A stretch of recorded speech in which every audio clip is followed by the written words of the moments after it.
Hey y'all, be here. I know this video is pretty late per usual. per usual, because why would I film in the middle of the day? But I wanted to come on here and have a conversation and a discussion about emotions.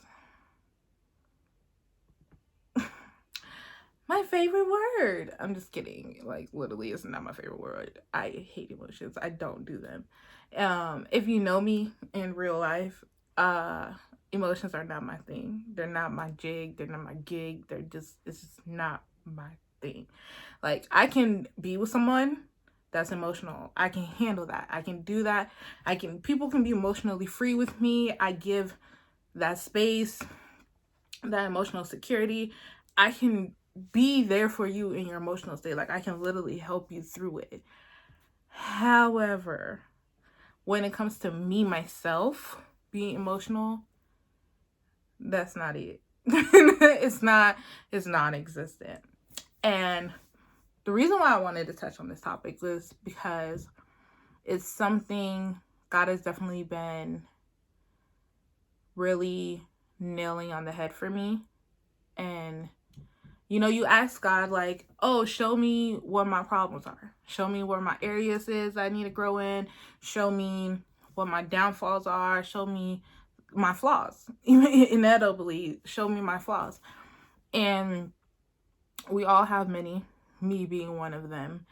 But something that he's definitely has made more prevalent to me within the last couple of years, indefinitely, is my lack of emotional intelligence for myself.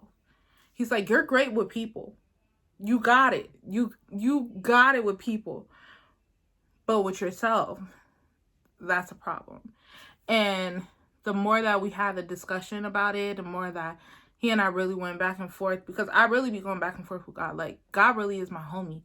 And I treat him like I treat my friends. Like, I'm like, I don't do that, but like I do that. But I see what you mean. Like, we really have that conversation. He was like, lacking emotional intelligence can be both beneficial to you. Like, it has literally saved me in so many instances and situations where it's like, me not having emotions in this time has definitely helped to save a lot of things. But it has also been very harmful. And it's something God kept pointing me. He was like, lack of emotional intelligence doesn't just harm your relationship with your family members. For those who have it, like, it can cause familial relationship problems. It can cause friendship problems. It can cause problems with your romantic partners. But it also can cause spiritual relationship issues.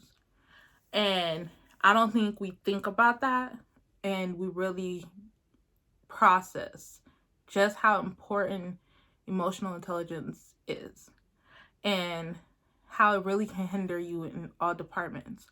Because if you're not aware of your emotions, or if you're not giving yourself the space to be emotional by yourself and with your family and with your friends and with your romantic partner that you're talking to, pursuing, whatever the case may be, you also won't give yourself that ability to have emotional intelligence and emotional freedom with God. A lot of people find it very hard to express themselves with their relationship with God. Like, we put him to certain boundaries. Like, okay, I'm not gonna let you see that I'm crying. I'm not gonna let you see that I'm like angry. I'm not, like, I don't want to present that emotional side of you that I don't have control over, or that I feel like is too much. And we do that with each other and with God, and it's so toxic to so many degrees. But if it's all you know, and it's what you're used to, is a part of who you are, it can be very detrimental. And I just wanted to open the floor. If you guys want to discuss this, I don't know, y'all can comment. But I definitely want to work more on my emotional intelligence, where I can be able to have that ability to control it, but not overly control it. Because I've learned how to I can solidify myself to the point where I literally feel nothing.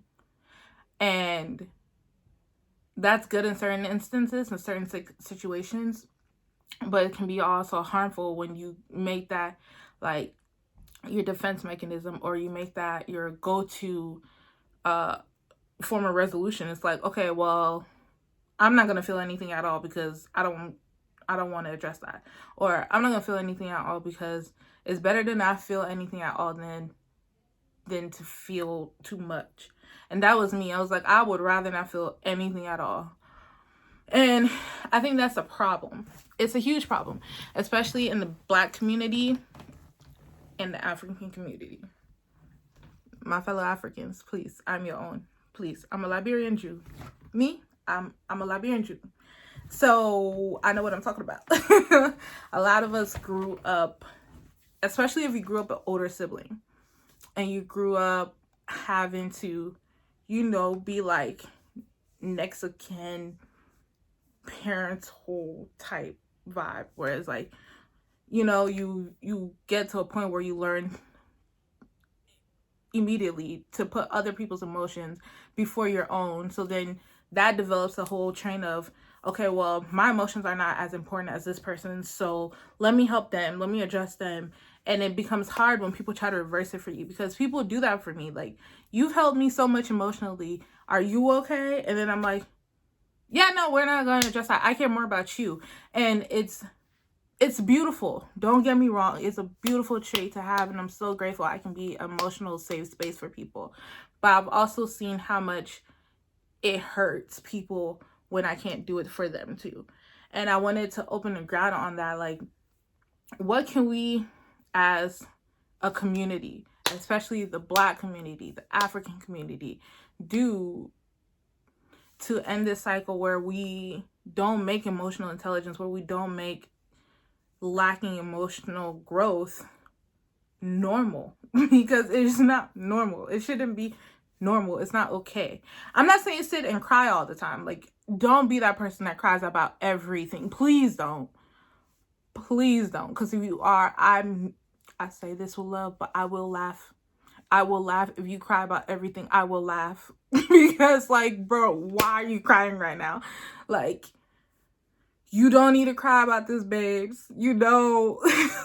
But at the same time, making it okay to be like express our feelings and teach each other, grow in it, move forward from it, and really just develop that. Because essentially, vulnerability is so very important in the growth of your relationships, is in the growth of yourself, truthfully. Like, the more vulnerable you are with yourself and what you lack and what you don't have, and the traits that you need to work on, that's a form of emotion, and the more you grow in that. So if you can do that with the people around you, your relationship will grow and develop, because now they're getting closer to you. And that's something God has really been teaching me and has really put on my heart. So I really just wanted to speak on the fact that we need to do better as people and as a community, in making emotions not be demonized or dehumanized or seen as a weakness, especially for men.